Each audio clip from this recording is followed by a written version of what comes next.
Good evening. This is Maestro Cortella with a Dawn of War 2 Retribution Elite modcast. Whoops. Today we have a 2v2 on Valderus Refinery. Our first player today is Bored to Death. He is playing as the Grey Knight Rogue Captain, more like a Black Knight right here. Grey Knight Rogue Captain, tanky melee hero. Canticle of Absolution is a great ability these days, and it's really pretty amazing. So the Rogue Captain definitely has some good things up his sleeve. Or up his Terminator armor.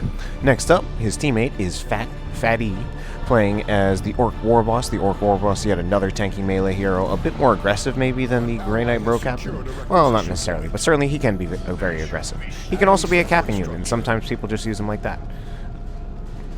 On the other side of things, we got Dihrt, playing as the Inquisitor, a disabling and debuffing hero for the Imperial Guard. She can even do a little bit of tanking herself. And then, finally, we got Metroidd playing as Sindri, Trollface, Chaos Sorcerer. A spellcasting hero, focuses a lot on damage spells as well as manipulation and disabling. Alright, so I got this replay right here. Metroidd has been saying that he's been maining the Sorcerer lately, and he's been doing some pretty crazy stuff with him. So I want to see what Metroidd has, what kind of crazy stuff he's got going. Right here, Metroidd actually kind of getting forced off. He is up against the Warboss, and he only has one squad of Chaos Space Marines, so there's not a whole lot he can actually do to stop the Warboss in his tracks. And right there, I was a little surprised to see the Warboss not stomp there. Maybe it was on cooldown. In fact, it most likely was on cooldown, because I believe that's the only starting ability that the Warboss has, and the Warboss did not have full energy, indicating that he used it at some point. Alright, Bro Captain right here, getting a little overwhelmed by Imperial Guard ranged fire. Now, interesting things about both of these sides, I feel as though Metroidd does not really have enough units to actually deal with PhatE, so that's why he's getting pushed back. And on the other side, I feel like Bored to Death is also not really getting just enough units. His build is insufficient right now. So I believe both sides had one player who had basically just insufficient builds, and that was resulting in them losing their engagements. I believe that seems to be a little costly, I think, for the red team, with Metroidd getting his PowerPoint decap, but at least their team does have a power node with 2 generators. So they're going to have a little bit here. And now PhatE is starting to get forced off. Usually the tough thing for the Sorcerer to deal with against Orcs is mostly their hero, and especially the Warboss. Once you actually get the Warboss off the field, certainly these Orc squads are not going to be too scary for some Chaos Space Marines that have been fighting for 10,000 years. But Interceptor's out for Bored to Death. So very interesting. He skipped Strike Squad, only got the Stormtroopers, and went for very, very quick Interceptors. I mean, these are fast Interceptors.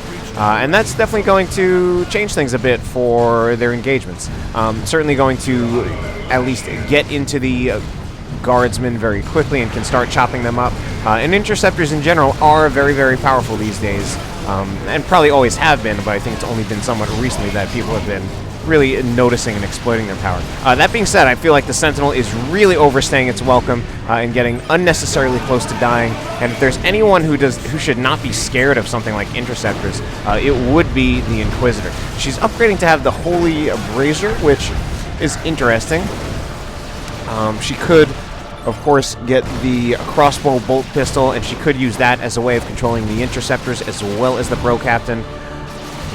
Although the Holy Brazier can often be very good against power armor races, although the power armor that Bored to Death has is mostly in his Interceptor squad. Meanwhile, back over here, Metroidd actually going for a double Chaos Space Marine into a Havoc build, so he's actually getting a lot of what he actually needs to deal with the Warboss. He's got 2 squads of Chaos Space Marines to focus down the Warboss, as well as a suppression team. So he would have the Warboss very adequately countered, and it's actually not so great that PhatE chose to get a Luda squad. He is going to have to be wary about both the Vestments of the Warp, which are currently upgrading, but even more so the Sigil of the Rift, if Metroidd chooses to get that, and I would not be surprised to get him see that. Wait, I feel like I screwed up my words. But anyway.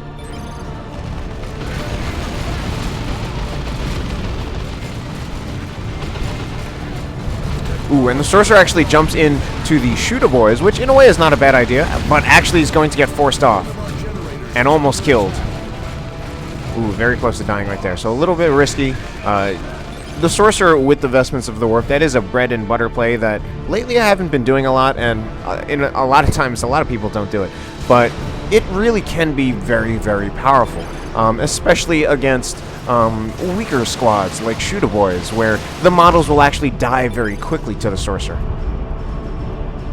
Alright, Metroidd splitting his units in infiltration. Maybe we're going to have one squad of Chaos Space Marines flank.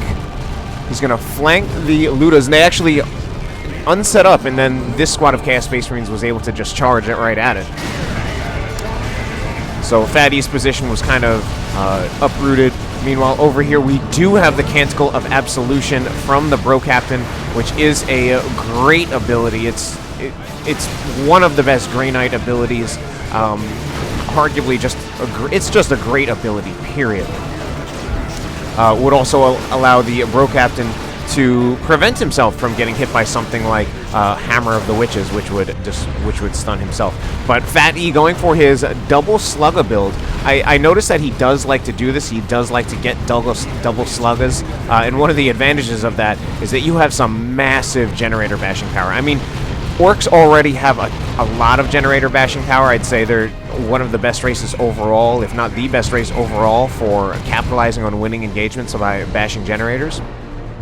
And even more so with a double slugger build, with both of which have burners. Meanwhile, Dihrt is over here getting quite a bit of generator bashing done of his own, mostly just by having a lot of squads. Period. Needs to repair this Sentinel, and he's going to have the Sentinel decap the power node, which is okay. That's valid. I feel like he should repair with one of his guardsmen while he's doing that. Meanwhile, over here, the Sorcerer being very, very aggressive, trying to finish off the Luda squad, and he might even pay for it. Yes, I think he is going to die, and he does go down. And that's a terrible place to go down, since it's going to be a very difficult revive. Meanwhile, over here, oh no! Dihrt is path blocking his own Sentinel with his own guardsman. He's path blocking himself, and he's probably going to lose the Sentinel right here. And Bored to Death is paying for it a lot, and he does take out the Sentinel. Yeah, so that was rather unfortunate for Dihrt to he just bunched up his guardsmen too much, and then his Sentinel just could not get through his own units. Now, Bored to Death came really close to losing both of his Stormtrooper squads in the process, as it is bleeding quite a bit from all those Stormtrooper model losses and even Interceptor losses. But that was a huge risk, but it was something that ultimately paid off in Bored to Death's favor. Meanwhile, he's already tier 2 and already has a Grey Knight Dreadnought, which could be pretty tricky, because it's a very fast Dreadnought. Bored to Death going extremely, extremely light. Huh. Oh, he didn't have the Canticle of Absolution. I was getting confused because the Canticle of Absolution graphic effect is shared with the Inquisitor's Holy Brazier. So he did not have Canticle of Absolution. So he literally bought nothing on his Bro Captain, did not upgrade either of his Stormtroopers, and he only got the Interceptors, and that was his only power purchase. So he went in extremely light tier 1. Here we had some Chaos Havocs repositioned with the Warp Rift ability. Well, I believe that's what it's called. Basically the Teleport Global. What is that going to be? I'm not even sure. Oh, that was a Stormtrooper call-in from the Inquisitor. So she's using that call-in. Might even have them very quickly, upgrade to the anti-armor kit to deal with this Grey Knight Dreadnought. And already we see Bored to Death with a Sergeant on his own Inquisitorial Stormtroopers for detection. And he may have actually seen that, and unlike me, he may have actually recognized, oh, that's a Stormtrooper call-in. He's probably getting that so that he can deal with, so that he can have AV for my Dreadnought. Maybe he realized that. Chaos Heretics came very, very close to dying, and I think they were pretty much saved by the Sorcerer's special attack right there. Ooh, and right there, the Grey Knight Dreadnought actually did get hit by the Melt-A-Bomb from the Stormtroopers. Stormtroopers at this point gotta go. Out of energy. I mean, as it is, it's a huge risk as it is right now. They will not die, I don't think, unless we have... Oh, they will die. I was wrong. so I was totally wrong there.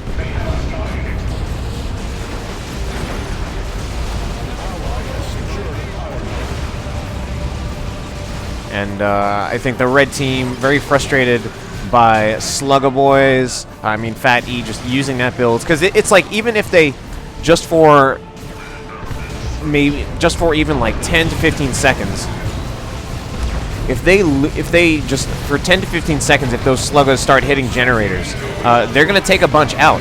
And then what PhatE is doing probably is he's probably just retreating as soon as the Sluggas actually get threatened. So it's... Oh, but the interceptors go down. That's a big blow for Bored to Death. I mean, those interceptors were way overextended. And that was something that really would have turned the tide in the fight between Metroidd's Dreadnought versus Bored to Death's Dreadnought. Because at least out of the gate, the Grey Knight Dreadnought has a bit of an advantage. A little harder to tell with this Plasma Cannon. The Plasma Cannon still can do AV damage, of course. Now it's a bit of a question mark with, we have a Mark of Tzeentch Dreadnought and a Plasma Cannon Grey Knight Dreadnought. The Mark of Tzeentch Dreadnought going to be doing a lot of AV damage from long range, but it has less health and will be in a bit of trouble if it gets into melee range with the other Dreadnought. It does not want to get into melee range. Bored to Death says rushing Halberdiers. I think he means I think he's basically referring to Grey Knight Terminators, because they have halberds. I'm not sure. Grey Knight Dreadnought overextended though and taking some damage from this Chaos Dreadnought. Chaos Dreadnought again doing a lot of AV damage from long range. The range on that missile launcher is quite good. Of course, it no longer does 100% fire on the move. Oh man, those days when it did 100% fire on the move, it was so good. And I mean, it's still really good. I still get it a lot because it's still a great unit, to be honest. Bro Captain rushing out of there. Does not have any upgrades yet, and he's going straight to tier 3. And PhatE with an interesting build. He's got a Beamy Luda now. He's got double stick bombers. He doesn't have a whole lot of AV. He's mostly got this Luda squad, which will be fairly powerful. It does burst damage, high burst damage, but no snare. And we also have a las cannon heavy weapon team from Dihrt, which is very powerful and does snare. Right now it's taking shots at Slugga Boys though, which is not really that great for it. We had a frenzied barrage go off, and actually does manage to suppress these stick bombers. Some stick bombs go in, do a lot of damage to that one squad of guardsmen that nearly died. Tzeentch infiltration, and I mean the stick bombs. Ooh, I mean just good choice against for dealing with Metroidd. You can just throw that right into the Tzeentch infiltration and from long range. I mean, to some extent, you're going to be guessing, but you're still just using area of effect tools to do a lot of damage. And I mean, these stick bombers right now are destroying Metroidd. This Grey Knight Dreadnought, meanwhile, in a lot of trouble. So are these Catachans. Catachans are dead. Oh man, that was the combination of the Plasma Cannon on the Grey Knight Dreadnought and then the follow-ups from the Slugga Boys. Unfortunately, this Grey Knight Dreadnought is not in a good position and does go down from the range fire for the Chaos Dreadnought. It was overextended. I think that's a win ultimately for the red team. Losing Catachans, but getting a Grey Knight Dreadnought, especially with Bored to Death having very, very few units. Bored to Death is saying that he's getting Paladins, and I feel that is not a very good choice at all. I'm tempted to say he might be he might not be reading well, just basically just what he's up against, what races he's up against. I feel like he's not reading well about that, and basically what I mean is that especially if he knows he's playing against the Sorcerer. He knows that the Sorcerer could be getting Chains of Torment and Tome of Subjugation, and those could really, really screw up Paladins. Even if he doesn't get those things, he's got double Chaos Space Marines. Right now they do not have a Mark upgrade, but either Mark upgrade is going to be incredibly, incredibly powerful against Paladins. And then finally we do have Guardsmen with Plasma Guns. So basically, I think he could potentially be playing into the hands of the red team by getting these Paladins without really having something that he really needs to get those Paladins for. I mean, the closest thing is this Grey Knight, is this Chaos Dreadnought. But I feel like, I mean, he just might want AV to deal with that Dreadnought, and Paladins kind of are the peak of Grey Knight AV. But still, I feel like the red team can potentially have those Paladins very, very well countered. And Metroidd, with all the things he's been saying about his Sorcerer, I'm almost expecting him to do some really, really nasty things to those Paladins. Back up here, we did have some Called Boys. We did have some user choppers on some Slugger Boys. And here we got Stormtroopers kind of sneaking around, maybe trying to capture points. Inquisitor is down, so is the Warboss. Manticore Strike going in. Manticore Strike could definitely be very, very devastating to these weak Inquisitorial Stormtroopers. And we also have a bunker, which is an incredibly powerful asset in teams. It's one of the great things about having an Imperial Guard player in teams. I do feel like Imperial Guard, they're lacking a lot of things that a lot of the other races don't. So they're like, say, jump units. And there are just some ways in which I feel like they're harder to play than a lot of other races, particularly in 1v1. But in teams, they contribute a lot of really, really powerful things, such as this bunker, such as this Manticore. Metroidd not too happy about sticks, but I mean,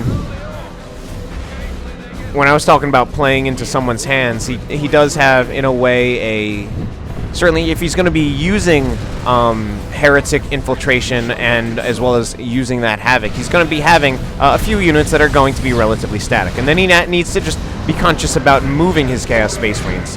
It's just a little tough at this point with him having to deal with so many, but this is actually a really, really nice play. We had, oh, well, I thought it was going to be, because we had a Chaos Dreadnought that got hit by some stun bombs. Meanwhile, this Paladin squad has been upgraded to have an Incinerator. I'm a little surprised to see that. I feel like you usually see the Psy Cannon instead to do a little bit of AV damage on approach.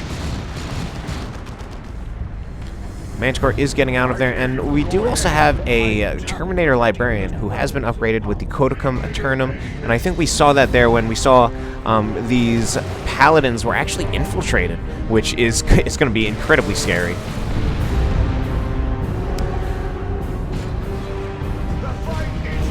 Here we go with some Curse of Tzeentch on the Stick Bombers, and PhatE overextending these Stick Bombers. They need to get out of there as soon as possible. I mean, he may actually be choosing not to retreat because he doesn't want them to get blown up all at once and retreat.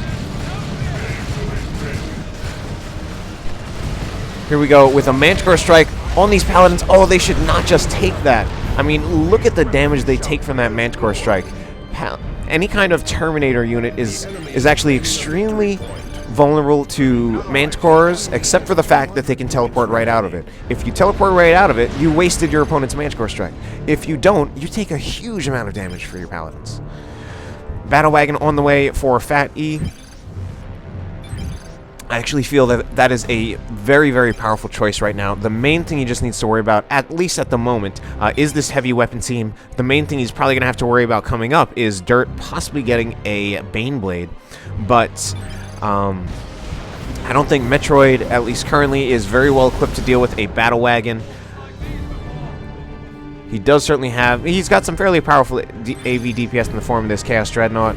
Could get an autocannon, but I've learned myself that autocannon Terminators are not that great against the Battle Wagon. The Battle Wagon will usually do a lot of damage to the Terminators with its cannons because it has a Melta cannon that does bonus damage to the Terminators, while not really taking significant damage from autocannon Terminators, and usually just being able to back off and get repairs. But actually, Dihrt opting to get a Lehman Russ, and Dihrt just lost his heavy weapon team. I didn't see it happen, but he lost his heavy weapon team. Ooh, that could have been big, but he didn't really do anything. I thought he was going to do some nasty things to that squad of shooter boys that had the Curse of Tzeentch cast on them. Maybe attack them with his Sorcerer, maybe do some Dark Flames. Did not have enough for Dark Flames Global, though. But he still might have been able to attack with his Sorcerer and detonate them. Anyway, over here, we are starting to see a bit more ranged fire coming out of Metroidd. He has Mark of Tzeentch on one of his squads. Actually can't afford it on the other one. But, I mean, between all of this stuff, he's really actually going to have a lot to be able to deal with the Paladins. However, he still has only the Vestments of the Warp and the Icon of Tzeentch. He is low on resources. So, and I would actually say, given that he does already have quite a few things to deal with the Paladins, the bigger concern for the red team right now is this Battle Wagon. And here we go. I think we're going to have a Land Raider Crusader drop right in the middle. Metroidd is getting overrun, and he's kind of upgrading his Chaos Havocs in a bad spot. But there we go with the Leman Russ now starting to take shots. And we have a Land Raider Crusader dropping right there in the middle of everything. And we also have Excruciators and a Sail from the Inquisitor, going to be having the same effect of the Robes of Torment. I mean, again, actually considering the two heroes that Borjadef is up against, I feel like these Paladins were not such a great choice, but he's still managing to make them work, and I feel like the red team is not doing what they need to actually take care of those Paladins. Meanwhile, I think we might have a dead Chaos Dreadnought. Dead Battle Wagon, didn't even see how that went down. The Land Raider Crusader is here.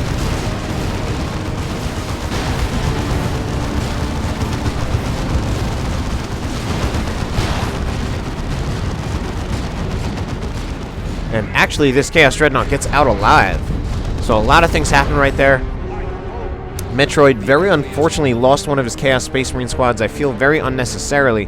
And also really sad considering how powerful those Chaos Space Marines can be with a Mark upgrade to basically any Terminator variant. Aside from maybe, well, you don't quite want them to melee with the Mark of Khorne against Lightning Claw Terminators.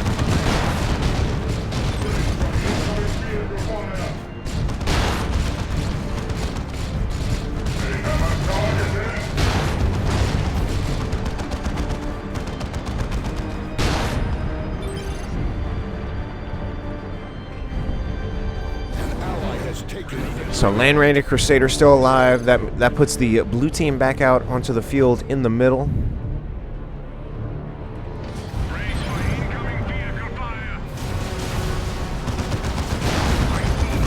We got a pitch black Land Raider Crusader, but we also have a Leman Russ out. And I believe, I'm trying to take a look. It's a little hard to tell with the cannons, but I'm pretty sure that that is actually the Vanquisher on this Leman Russ. Oh my god! Oh man. So that was a Manticore Strike that just wiped all of Borjadef's Stormtrooper squads. He can get new ones, but that is one of the dangers of the Land Raider Crusader, or just Land Raiders are very, very vulnerable to Manticores. And it looked like Borjadef tried to get his Stormtroopers inside the Land Raider, but they just did not get inside quick enough. And this Leman Russ is actually done. It's path blocked again, and taking shots from the Beamy Luda, so down goes the Leman Russ. We also have is this a Nemesis Vortex? Yes, it is. Just kind of in there, and a lot of things are dying.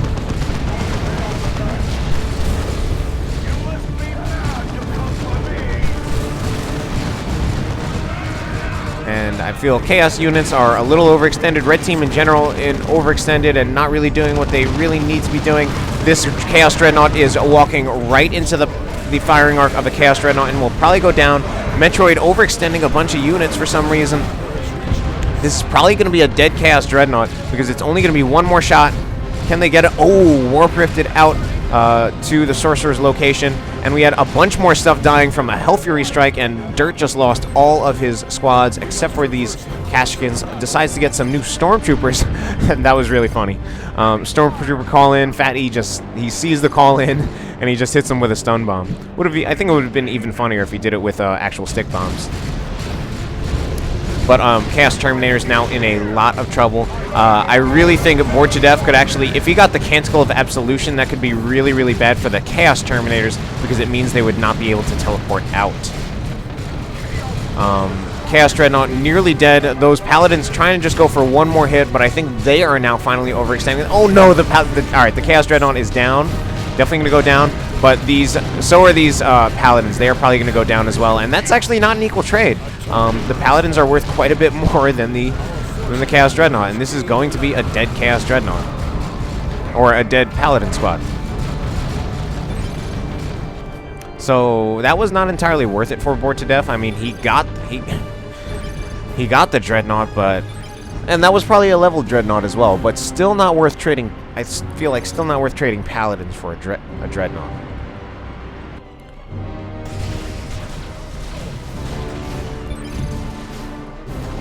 Alright, still a lot of range fire coming out from Dihrt. He's rebuilt his army. I feel like he could have had a Bane Blade at some point, and now he's getting... Well, he was going to get a new bunker. But then the Terminator stepped on it.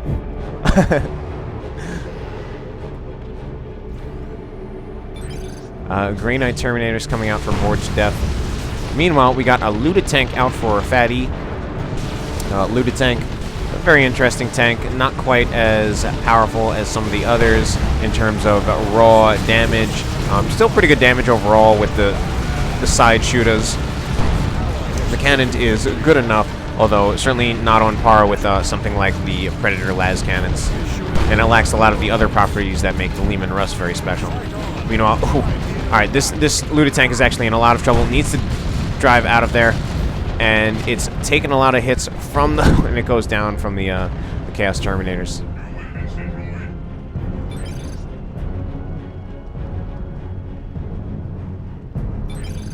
I love this music. Manticore still alive. Level 3 Manticore. Leveled Manticores are always very, very fun because they actually have more health.